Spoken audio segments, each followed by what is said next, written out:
बिस्मिल्लाहिर्रहमानिर्रहीम। अस्सलाम वालेकुम स्टूडेंट्स, मैं हूं आपका chemistry teacher Zeeshan Haider. Welcome to all of you. आज हम डिस्कस करेंगे चैप्टर नंबर 1 9th क्लास का आखिरी टॉपिक। मेरे बेटे, आज के टॉपिक का नाम है effect of temperature on solubility. Solubility के ऊपर टेम्परेचर का क्या असर होता है? टेम्परेचर बढ़ाने से सोलबिलिटी बढ़ती है या घटती है? टेम्परेचर घटाने से क्या होता है? टेम्परेचर को चेंज न करने से क्या होता है? आज हम ये डिस्कस करेंगे। इससे पहले कि हम effect of temperature on solubility discuss करें, हमें पता होना चाहिए कि सोलबिलिटी क्या होती है।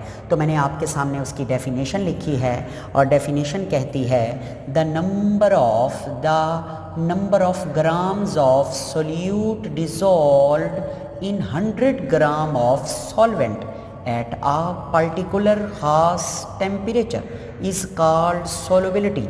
यानी दिए गए टेम्परेचर पर 100 ग्राम सॉल्वेंट में जितने ग्राम सोल्यूट के मुकम्मल हल हो जाएंगे, नीचे नहीं बैठेंगे, उन सोल्यूट की मिकदार को, उन सोल्यूट के ग्राम्स को सोलबिलिटी कहेंगे।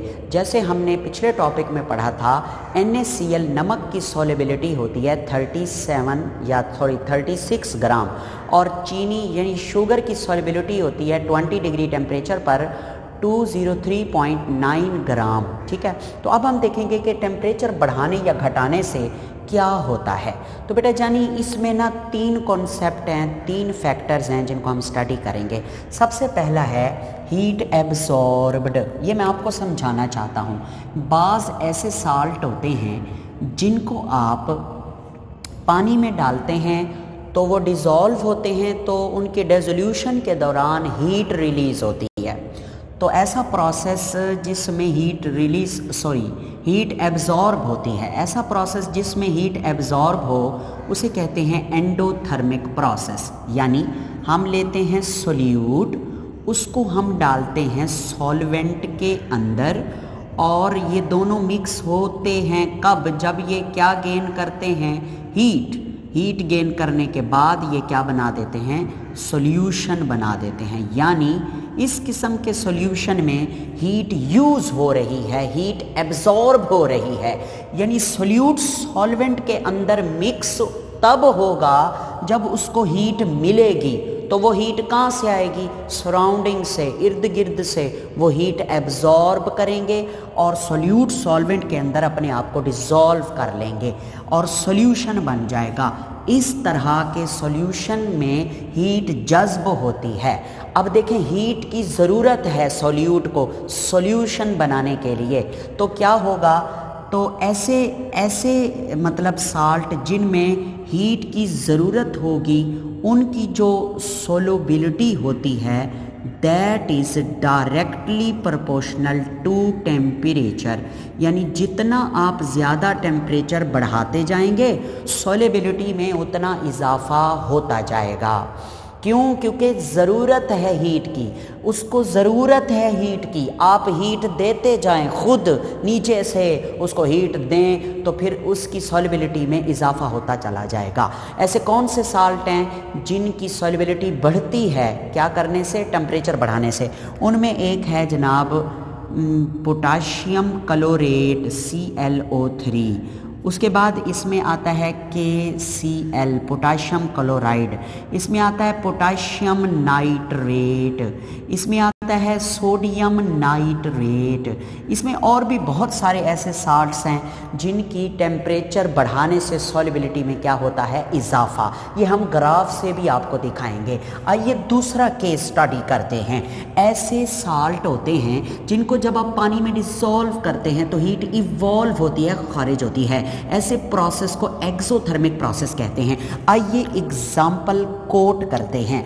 मेरे पास सोल्यूट है, कोई भी है, मैं इस सोल्यूट को डालता हूँ किसके अंदर? सॉल्वेंट के अंदर, और ये बनाते हैं सॉल्यूशन, और सॉल्यूशन बनाते हैं और हीट भी रिलीज़ करते हैं, खारिज करते हैं। इसलिए हमने इस दफ़ा हीट तीर के बाद लिखी है। तो देखें ना भाई, ऐसे साल्ट हैं जिनको आप पानी में डाल रहे हैं, वो डिज़ॉल्व हो रहे हैं, डिज़ॉल्व होने के बाद वो हीट निकाल रहे हैं। यानी उन्हें हीट से मोहब्बत नहीं है, उन्हें हीट की ज़रूरत ही नहीं है। तो अगर आप उनको हीट देंगे उन्हें तो ज़रूरत ही नहीं है, वो तो अपने अंदर मौजूद हीट रिलीज़ कर रहे हैं, ऊपर से तुम दिए जा रहे हो, तो वो कहेंगे हम तो डिज़ॉल्व नहीं होते, हम तो उल्टा अनडिज़ॉल्व रहेंगे।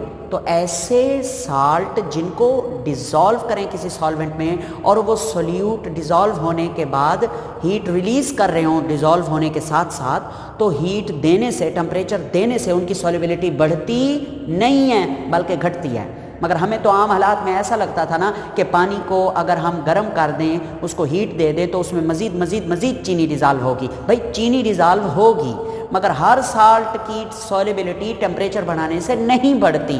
कुछ ऐसे भी हैं जिनकी सॉल्युबिलिटी टेम्परेचर बढ़ाने से घटती है। वो कौन से हैं, उनकी एग्जांपल बाद में देखेंगे। पहले हम ज़रा फार्मूला बना लें कि सॉल्युबिलिटी, इनके लिए जो सॉल्युबिलिटी है, solubility is inversely proportional to temperature. इस केस में सॉल्युबिलिटी जो है वो क्या होगी, वो घटेगी टेम्परेचर बढ़ाने से, बिकॉज इनवर्सली प्रोपोर्शनल है। आइए एग्जाम्पल देखते हैं।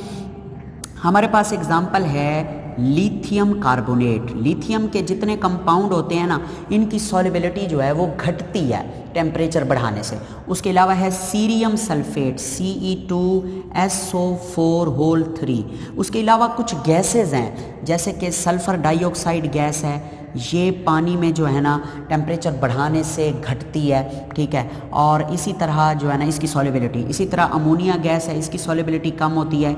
इसी तरह से HCl गैस है, इसकी सॉल्युबिलिटी भी क्या होती है, कम होती है। उसके बाद नेक्स्ट देखें, एक और केस है, no heat evolve or absorbed. ऐसे भी साल्ट हैं कि जिनमें जो है आप उनको पानी में डिज़ोल्व करें ना तो हीट इवॉल्व होती है ना हीट एब्जॉर्ब होती है, नो इफेक्ट, ना हीट इवॉल्व हो रही है एब्जॉर्ब हो रही है। तो टेम्परेचर बढ़ाने से भी उनकी सॉल्युबिलिटी नहीं बढ़ेगी, टेम्परेचर घटाने से भी उनकी सॉल्युबिलिटी नहीं बढ़ेगी, यानी there is no effect of temperature on their solubility.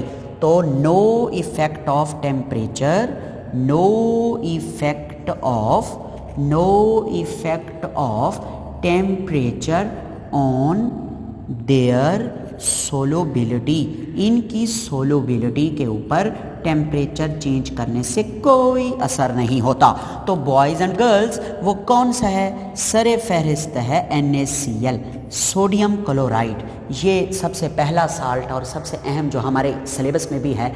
इसकी जो ठंडे पानी में सॉल्युबिलिटी होगी वही इसकी गर्म पानी में सॉल्युबिलिटी होगी। ओके, तो आइए ज़रा देखते हैं इस ग्राफ की मदद से कि सॉल्युबिलिटी कैसे बढ़ती है टेम्परेचर बढ़ाने से और कैसे घटती है। ये देखें, ये एक्स एक्सिस है, इस पर मैंने टेम्परेचर डिग्री सेल्सियस में लिया हुआ है, और ये वाई एक्सिस है, इसमें मैंने सॉल्युबिलिटी ली हुई है। सॉल्युबिलिटी का आपको पता है कि number of gram of solute dissolve in 100 gram of solvent. तो मेरे प्यारे बेटे, अब हम इसमें ग्राफ देखेंगे, हर एक का ग्राफ अलग अलग है, ठीक है। तो सबसे पहले ना हम देखेंगे कि ये 0 और 10 के दरमियान यहाँ पे एक ग्राफ बनता है। ये जो कर्व है इसे बोलते हैं सोलेबिलिटी कर्व। क्या बोलते हैं, सोलेबिलिटी कर्व। अगर डेफिनेशन आ जाए कि what is meant by solubility curve, तो आप कहेंगे the graphical representation between solubility and temperature is called solubility curve. यानी जहाँ यहाँ पर मैं जितने भी ग्राफ बनाऊंगा, जितनी भी कर्व्स बनाऊंगा, वो सारी क्या कहलाती हैं, सोलेबिलिटी कर्व। अब मेरे बेटे, ये जो पहली मैंने सोलेबिलिटी कर्व बनाई है, ये किसकी है, ये सबसे पहली सोलेबिलिटी कर्व है KClO3 की, यानी इसे बोलते हैं पोटाशियम क्लोरेट। और आप देख रहे हैं जैसे जैसे टेम्परेचर बढ़ रहा है इसकी जो कर्व है वो ऊपर जा रही है, इसका जो ग्राफ है वो ऊपर जा रहा है, यानी इसकी सॉल्युबिलिटी भी क्या हो रही है, बढ़ रही है। सेम इसी तरह से एक और एग्जांपल देखते हैं। यहाँ पे मैं कलर चेंज करता जाता हूँ ताकि डिफ्रेंशिएशन रहे। एक ये है कर्व, ये देखें, एक ये है, ये सॉल्युबिलिटी कर्व है। ये है पोटाशियम नाइट्रेट की, यानी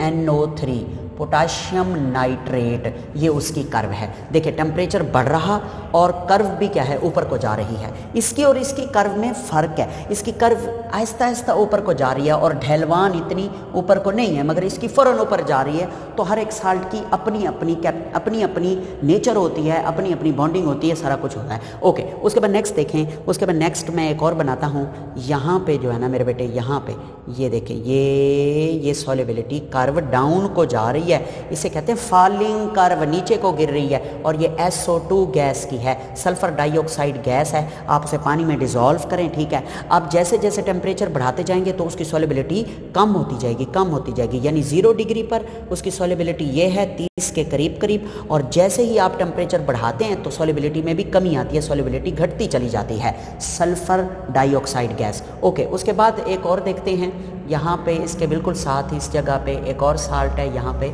ठीक है, वो है जी KCl, पोटाशियम क्लोराइड। इसकी सॉल्युबिलिटी टेम्परेचर बढ़ाने से बढ़ रही है। इसी तरह एक और है इस जगह पर, एक और ये है जनाब पोटाशियम क्लोराइड के बाद है अमोनियम क्लोराइड NH4Cl। इसकी भी सॉल्युबिलिटी देखें टेम्परेचर बढ़ाने से क्या हो रही है, बढ़ रही है। ओके, एक और जो है ना वो यहाँ पे है, ये 70 और 80 के दरमियान बिल्कुल ऐसे ही उसकी सॉल्युबिलिटी में इजाफा हो रहा है, यह है सोडियम नाइट्रेट NaNO3। उसके बाद एक यहाँ पे होता है 120 और 130 के दरमियान, इसकी सॉल्युबिलिटी है तकरीबन इसका नाम है Ki, पोटाशियम आयोडाइड।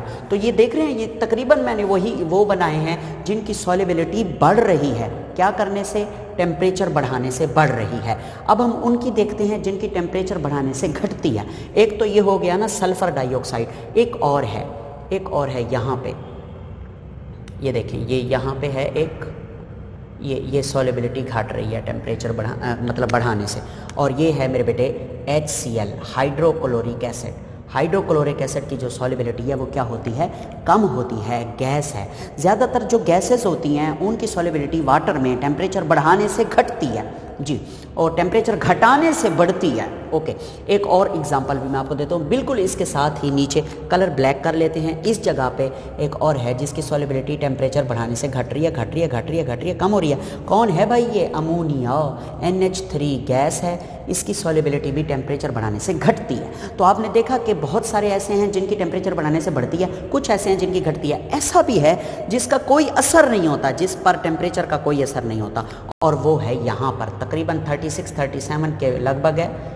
बिल्कुल सीधी लाइन बना रहा हूँ, थोड़ा सा भी ऐसे थोड़ी सी ऊपर नीचे हुई तो हुई, वरना सीधी है। ये बुक में भी थोड़ा सा ऊपर है, हल्की सी, ये है NaCl का, ये है NaCl की कर्व है। तो आप देखें 0 डिग्री पर टेम्परेचर है, सॉल्युबिलिटी फिर भी क्या है 36-37 के करीब है, और 10 पे है फिर भी यही है, और 20 पे है फिर भी यही है, 40 पे है, 50 पे है, 60 पे है, 70 पे, जहाँ भी है ये कर्व सीधी है, ये ऊपर नीचे नहीं हो रही। इसका मतलब there is no effect of heat, there is no effect of temperature on the solubility of sodium chloride NaCl।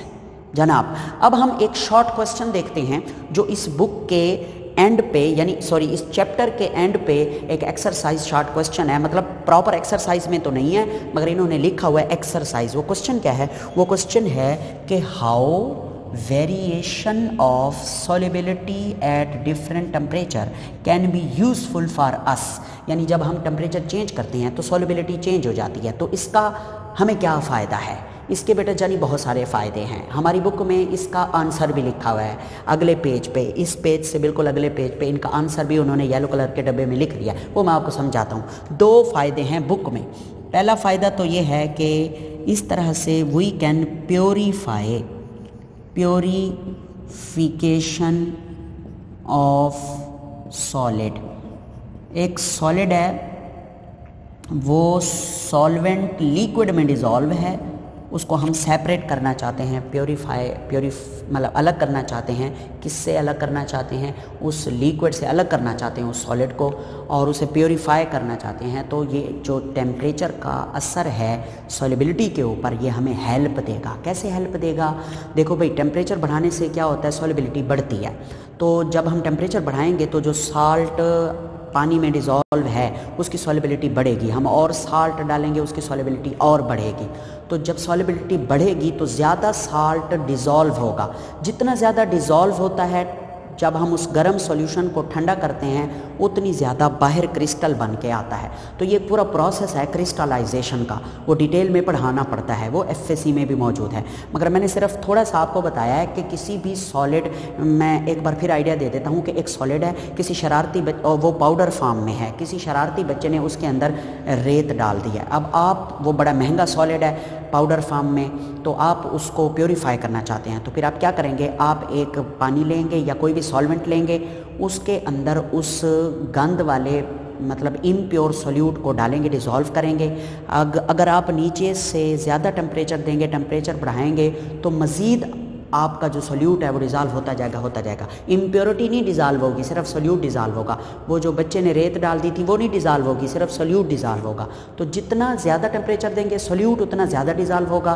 तो फिर जब आप ठंडा करेंगे इस गर्म सोल्यूशन को, तो जो सोल्यूट की मिकदार डिज़ोल्व हुई थी जितनी ज़्यादा, वो क्रिस्टल बन के बाहर निकल आएगी। तो इस तरह से सेपरेशन होती है क्रिस्टलाइजेशन के थ्रू, उसे प्योरीफिकेशन हो जाएगी, वो रेत पानी में रह जाएगी और क्रिस्टल अलग हो जाएंगे। ओके, तो मैंने सिर्फ आइडिया दिया है आपको। और दूसरा है जी कि इस वजह से जो सोडा वाटर बॉटल्स हैं, सोडा वाटर बॉटल्स जो होती हैं उनके अंदर, सोडा वाटर कोल्ड ड्रिंक्स जो होती हैं उनके अंदर हम भरते हैं कार्बन डाइऑक्साइड गैस। तो सोडा वाटर बॉटल्स में कार्बन डाइऑक्साइड गैस तो भर दी, अब हम लंबे अरसे के लिए हम उन्हें फ्रिज में स्टोर करके रखते हैं। तो कैसे स्टोर करके रखते हैं? मैंने आपको बताया ज़्यादातर जो गैसेस हैं वो पानी में टेम्परेचर बढ़ाने से डिज़ोल्व नहीं होती। मतलब टेम्परेचर अगर बढ़ाएं तो उनकी सॉल्युबिलिटी घटती है, और अगर टेम्परेचर घटाएं तो सॉल्युबिलिटी बढ़ती है। जब आप टेम्परेचर घटाते हैं, आप कोल्ड ड्रिंक को रख देते हैं फ्रिज में, तो टेम्परेचर उधर कम होता है, जिसकी वजह से कार्बन डाइऑक्साइड पानी में लंबे अरसे तक डिज़ोल्व रहती है, मज़ीद डिज़ोल्व होती जाती है पानी के अंदर, यानी सोडा वाटर बॉटल के अंदर। तो ये फ़ायदा होता है इस टेम्परेचर के चेंज से, सॉल्युबिलिटी के चेंज होने पर हमें रोज़मर्रा की ज़िंदगी में। तो थैंक यू वेरी मच, बहुत शुक्रिया।